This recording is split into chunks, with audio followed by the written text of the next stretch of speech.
This is National Educational Television, a program distributed by the Educational Television and Radio Center.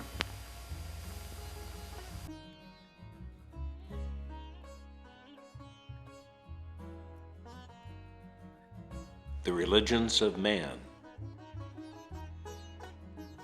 with Dr. Huston Smith.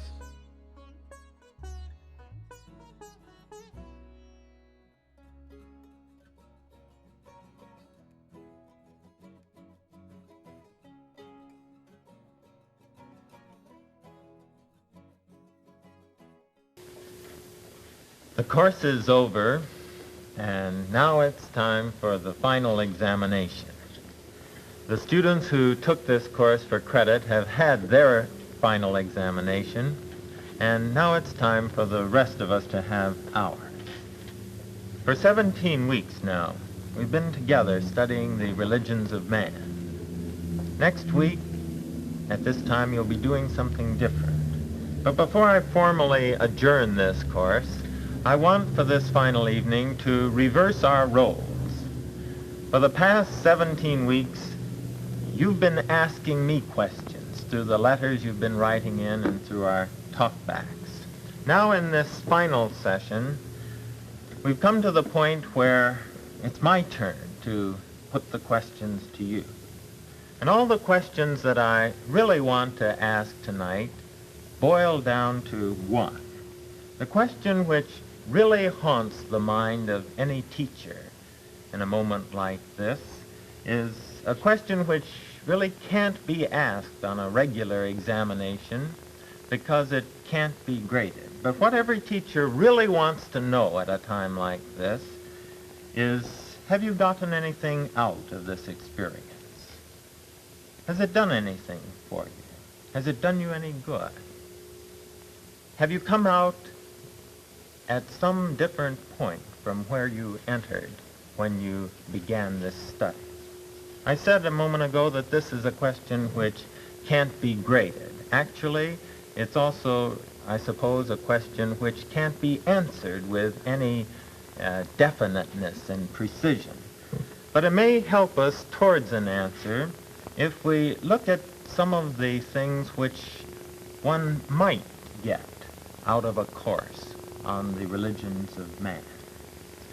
One of the things which you may have gained from this study is information, just straight information concerning the material which we have covered.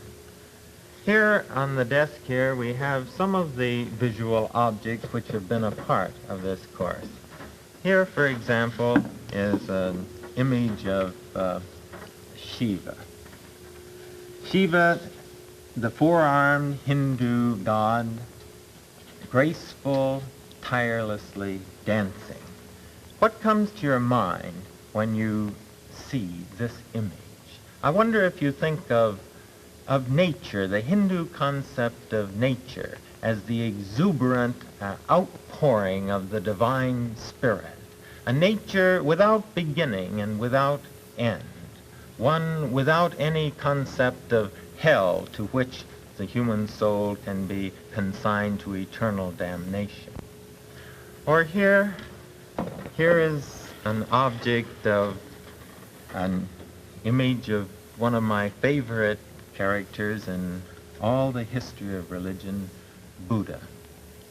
I wonder what comes to your mind when you see an image like this as of this point. I wonder if you think of the prince who had everything that most human beings want. He had pleasures, fame, power was to be his. He was the son of a prince. And yet he renounced all these to plunge for 6 years into the forest in search of enlightenment, and thereafter trudged the dusty roads of India in order to help other people. I wonder if you remember that he boiled his whole message down to a single point. I show you suffering, and I show you the end of suffering. Or here, take this other figure. Here is a figure seated in the familiar lotus position of the yogas, with the legs folded in the lap. I wonder now if yoga has a different meaning for you from what it did when we began this course. I wonder if you no longer think of it purely in terms of the occult, the bizarre, the fantastic, and maybe even the fraudulent. I wonder if you think instead, when you hear the word yoga, of the four basic paths towards God in the Indian conception: the path through work, the path through knowledge, the path through devotion, and the path through psychophysical exercises. Again, if we turn over into our Western tradition and we take a candelabra like this one here, I wonder if this brings to your mind the two great branches of the law. The law as ethics, regulating human relationships. The law which set the prophets aflame with their passion for justice. The ethical arm of the law, then supplemented on the other side by the ritualistic arm, which aims towards the hallowing of all life.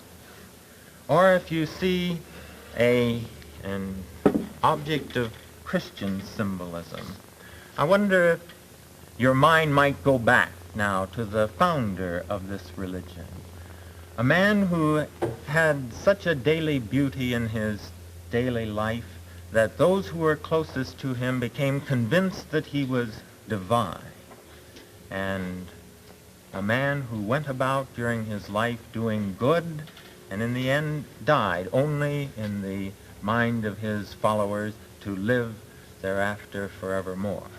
Well, these are some of the things which may come to your mind. We could mention lots more. We could mention Confucius, and I wonder if the code of the gentleman would occur to you, or Lao Tzu and the possibility of creative quietude as a way of life, or the Koran. Now, when this word comes to you, I wonder if you will, this book comes to your mind. I wonder if you'll no longer think of Islam merely in terms of holy wars or polygamy, but will think of the monotheist and the Prophet Muhammad, who announced a religion which swept Arabia like wildfire, lifting immeasurably the life of the people of his time.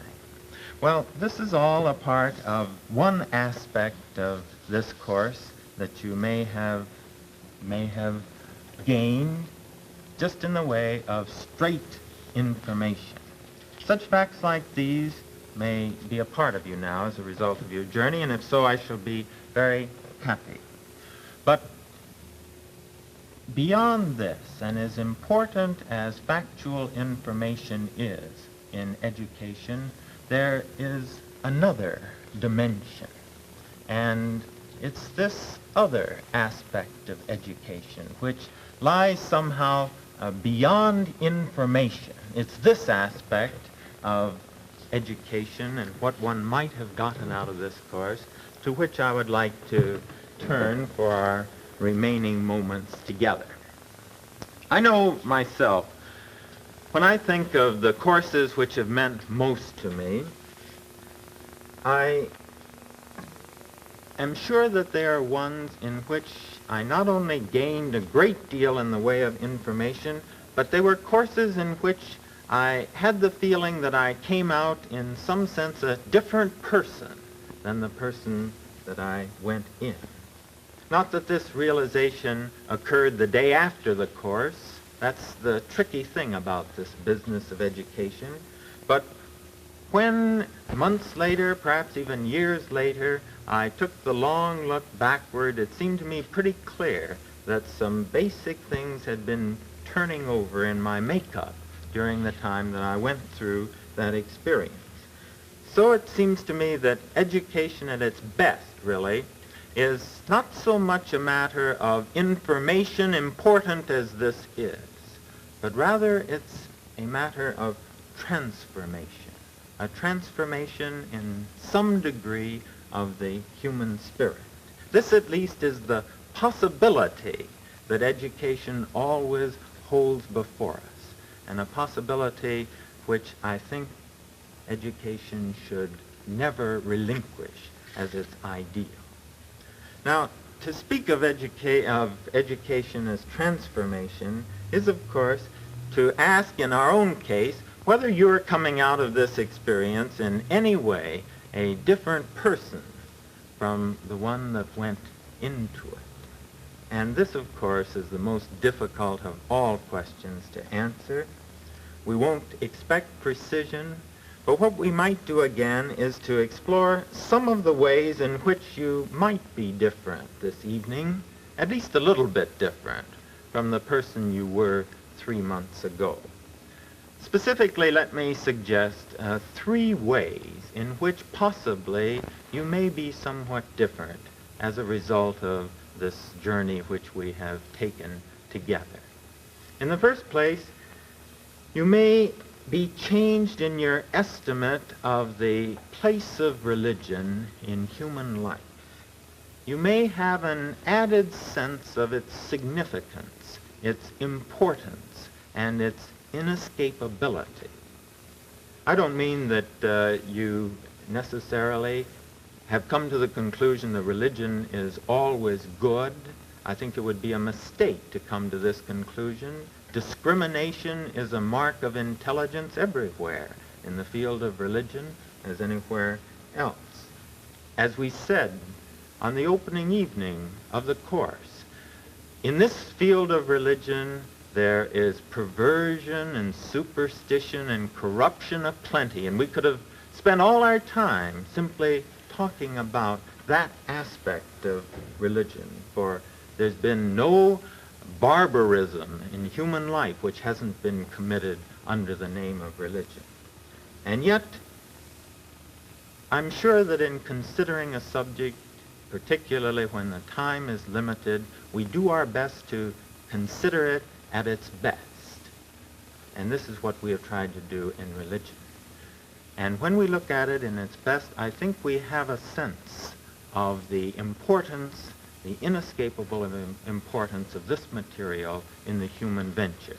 Specifically, there are 3 criticisms of religion which have been abroad in our time, which I hope that as a result of our experience you will now see to be but half-truths. They're half-truths, but I hope you will never mistake them for full truths.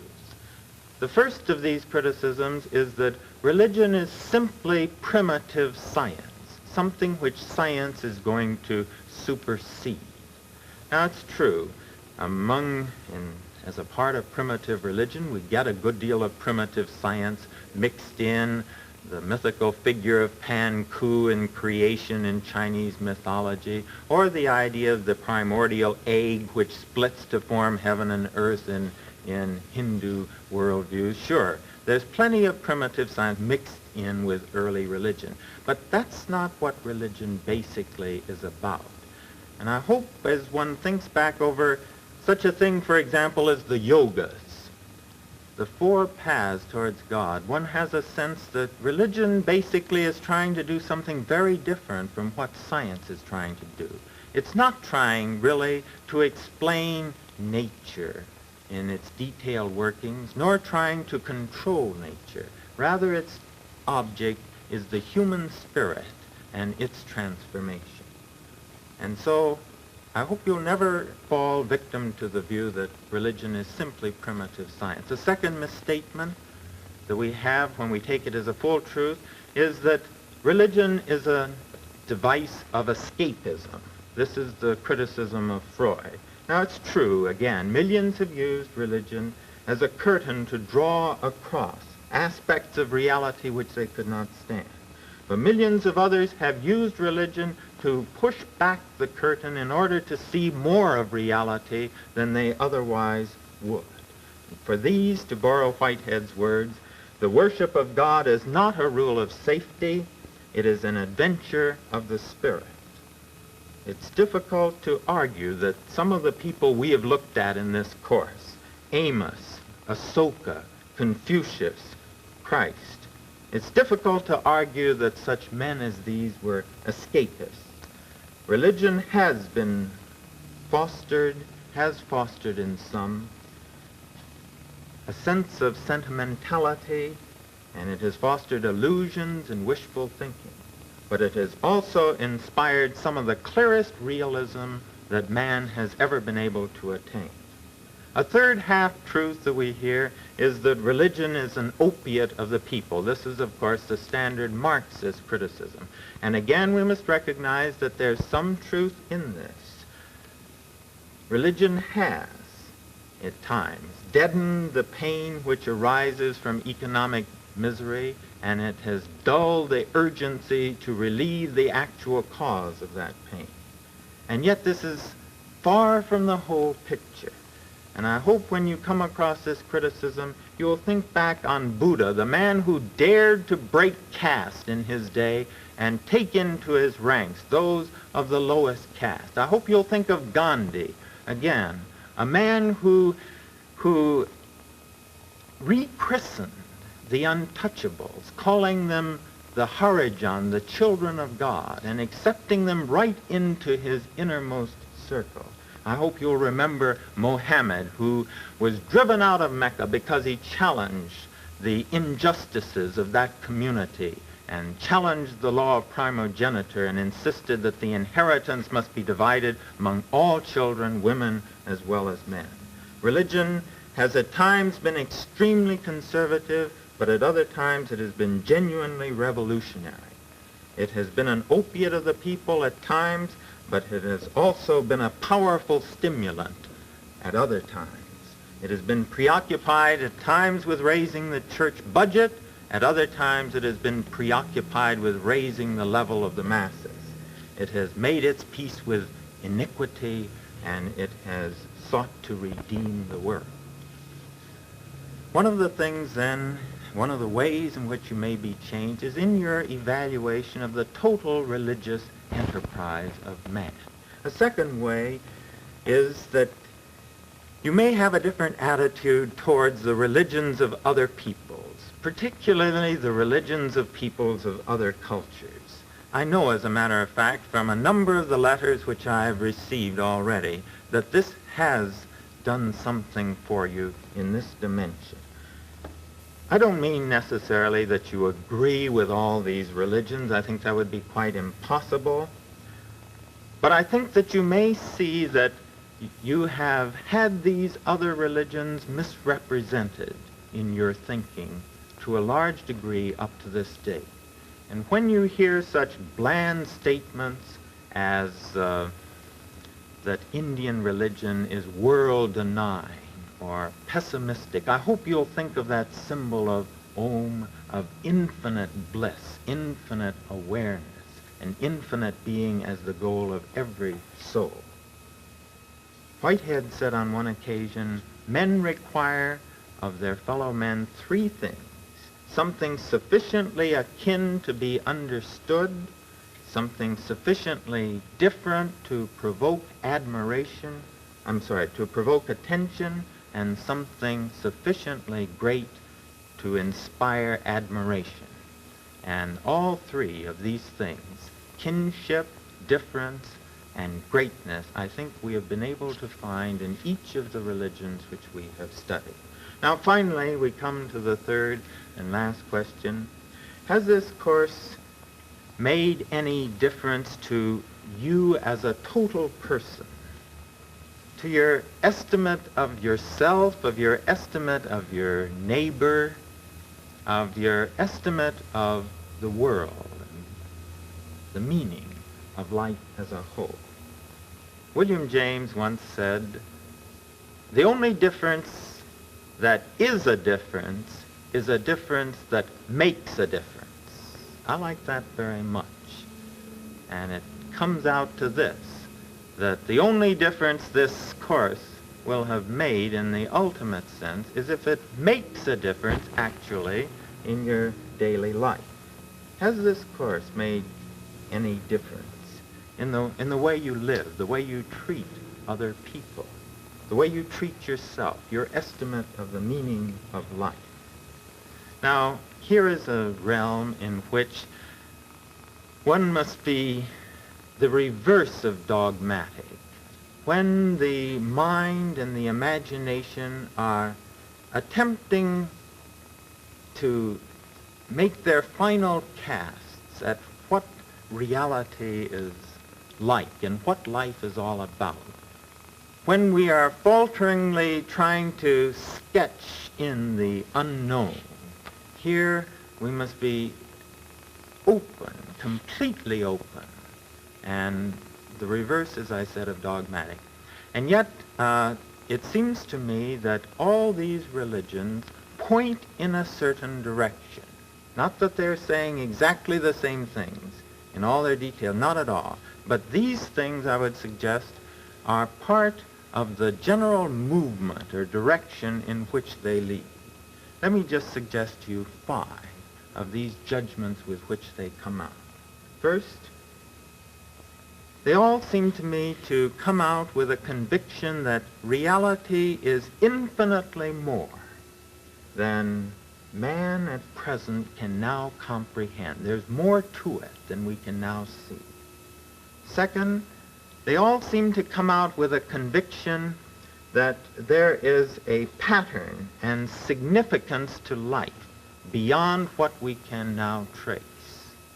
Third, they seem to come out with a judgment that our total environment in the final analysis is neither hostile nor even neutral to man's basic values, but rather in the end friendly to the human enterprise. And thus they emerge with this basic trust in the universe in which man lives. Fourth, they emerge with a view that sensitivity, beauty, and humor and love are the clearest pointers we now have to the nature of this ultimate reality.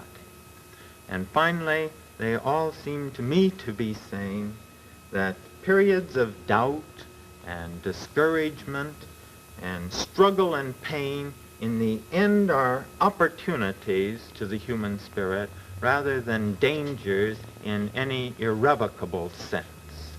Now, whether your thinking will have changed in these directions, I don't know. But here is, again, one of the possibilities in which you may be emerging a different person from what you began the study. Some of my credit students have been calling me since the examination, wanting to know if they passed this course. That's the question you asked me. Did you make it? But the question that I'm really curious about is a different one. It's, did it make you in any sense a different person from what you were? History is full of all kinds of examples of people who set out to get one thing and failed, but picked up something quite different along the way. We've had lots of examples of that right here in this course. Abraham goes out to possess a land, and what he gets in the way of the land is terribly unimpressive. But he picked up a sense of destiny along the way. Moses went out to inherit a land overflowing with milk and honey. He didn't make it, did he? But he got freedom along the way. Man seems forever to be pursuing the horizon, and he never makes the horizon, but sometimes he picks up things much more important along the way. And I would say there's the same possibility here. Whatever objective you set for yourself in this course, whether it was to take it for credit or to keep up with the readings or to make such and such a grade, whatever you set as your standard, whether you made this standard is not so important as whether that made you in some way which is significant. We've called this a final examination, and the phrase has a certain appropriateness as a conclusion to a course, but strictly speaking, of course, it's a misnomer. There is no such thing as a final examination of the religions of man. Every examination of this subject has to be provisional. If you ever reach the point where you can make your final examination of religion, you will be dead, certainly spiritually dead, and maybe more than this. if history ever comes to a point where it can make a final examination of the place of religion in human life, history will be over.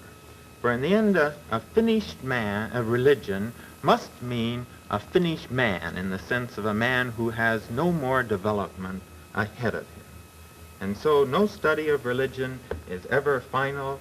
It's purely an arch where through there gleams that untraveled world whose margin fades forever and forever as I move, to borrow the words of Tennyson.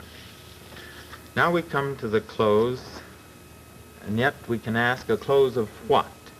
If this has been a show, then it's over, simply over. But if it's been what we've intended, if it's been a course, then it will be really only the beginning, for seeds will have been sown, seeds of curiosity and interest and wonderment, which may germinate slowly, but which nevertheless have a life of their own, which will endure. Each week we've closed our session with some words from one of the spokesmen of the religions we were studying. And now, as we come to close the course as a whole, I think I want to go back to pick up the words of Buddha.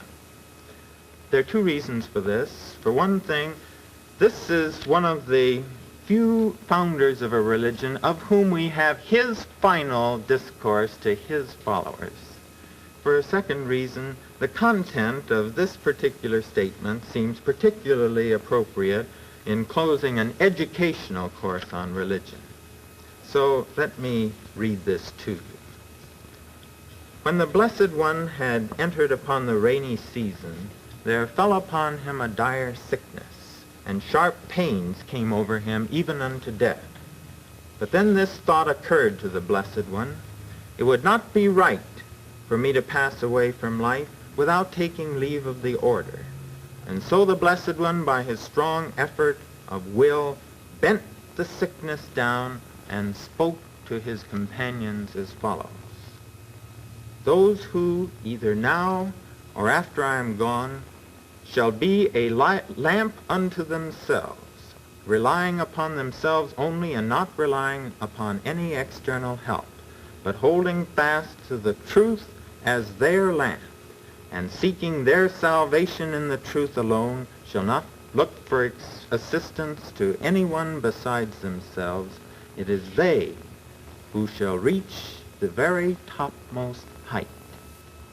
But they must be anxious to learn.